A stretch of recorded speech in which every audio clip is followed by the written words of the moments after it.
security, have them change his locks, and toss him out of the building. Oh, he's fired? It's Christmas. Thank you. Call accounting. Stop his bonus. After almost 4 years of only doing cameos, that knucklehead, Bill Murrey, finally broke down and stars in a new movie. The comedy is called Scrooged and was inspired by Dickens' A Christmas Carol.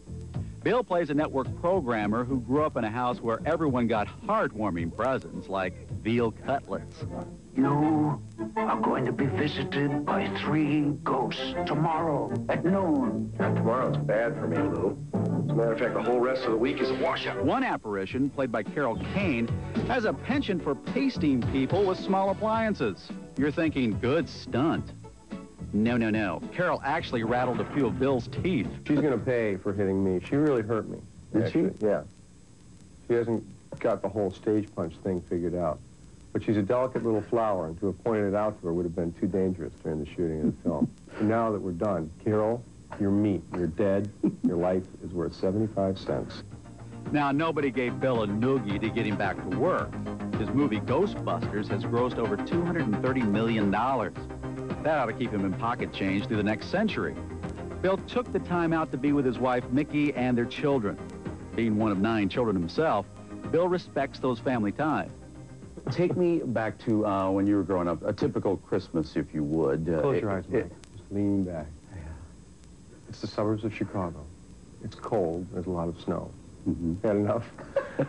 Well, I came from a big family, and we had a small house, so it was a very cozy Christmas, and we didn't really have a lot of dough for gifts, so I generally managed to get $1 from somebody to buy your gifts, and that meant all the boys got a comb and the girls got a hairnet. That was pretty much it. But you never got veal or anything like that? Veal? No, I never got anything.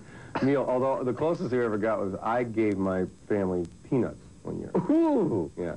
Big spender. And it wasn't bags of peanuts. I went to the store where they used to have the kind of peanuts that spun around in a hot plate sort of thing, and I wrapped them individually in tinfoil, but I got them like a week before Christmas, so every like 6 hours I'd have sort of a peanut attack, and I'd go in and I'd take a couple of peanuts from each person's gift. What did you actually give one of your brothers last year? Last year? Well, I'm not the worst. My brother Brian is the worst. Brian goes to a store and buys socks, and he just buys like 40 pairs of socks. And he carries it with him all through the holiday, you know, a couple days around, so he sees like a friend of his, he goes, hey, Merry Christmas. You know, and he acts like he's really, you know, Father Christmas, but he's basically laid out a total of about, you know, 65 bucks for everything. You know, he's a thrifty fella. He goes into the bulk stores and gets them tied up in a rubber band. A lot of times they don't match. Hey, back off, big man. That may work with the chicks, but not with me. Coming off a long break from films, Bill has great expectations for this updated Charles Dickens classic. He hopes Scrooge will be playing in theaters long after the decorations have been put away. Will he get his wish? Well, only Santa and the audiences know that. I love that bit!